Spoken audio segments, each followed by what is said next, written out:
is a real quick and dirty run through of Aristotelian rhetoric.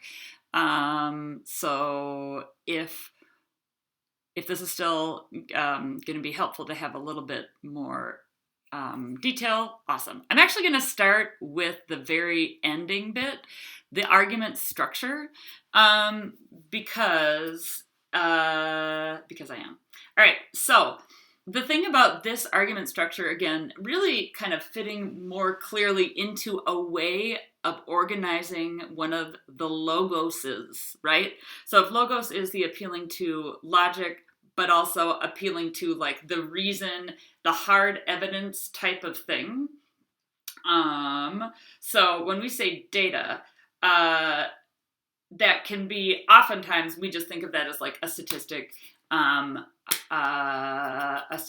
but it can be something along the lines also of like an expert opinion.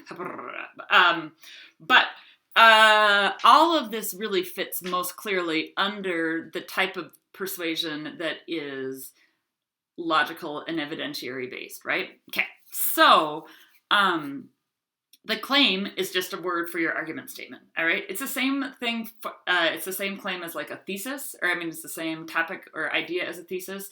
It's just a different word, and it's kind of like it's like looking at something as a molecule, right? Hey, this thing exists. This is the thing that I'm trying to get across. Okay, data is evidence. Great. Warrant is the significance. What's the significance of the evidence? Why does that evidence actually prove the thing that you're saying? Because sometimes people are sneaky. But think of it like a literary analysis essay where you can have an argument and then a quote, but you can't just be like, done, see? You have to do the connecting. Now, the deal with concession, I don't think I did a very good job with the seventh period talking about, is that an argument doesn't just become true because you've supported it and like acknowledged or proven how it is there. Like you can have people with facts and a well-supported opinion on different sides of a topic, right? And a lot of things are really complex, so a tiny part of one thing can be true and a tiny part of another thing can be true, and then be like, oh, they don't fit together very nicely.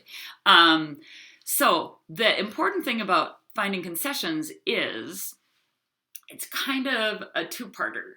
Number one, it's being able to anticipate. Let's say I'm in the middle of my logos and I've made this argument and with the data and support and everything, and then anticipating like, oh, no, you're probably going to have a counter argument, right? Or like, here's an argument against the thing. It's just anticipating what the reader who disagrees with you might be thinking.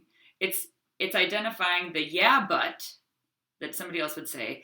And then the important part of it is responding to it and recognizing it so that you are saying, I acknowledge what the counter argument to this is, and I have a response. That response can be knocking it down, like refuting their counter argument and being like, see, I told you I was right. But sometimes it can also be acknowledging it or part of the truth of it and then revising your initial thing. And so you'll see that in compromise situations when somebody else has a really good point.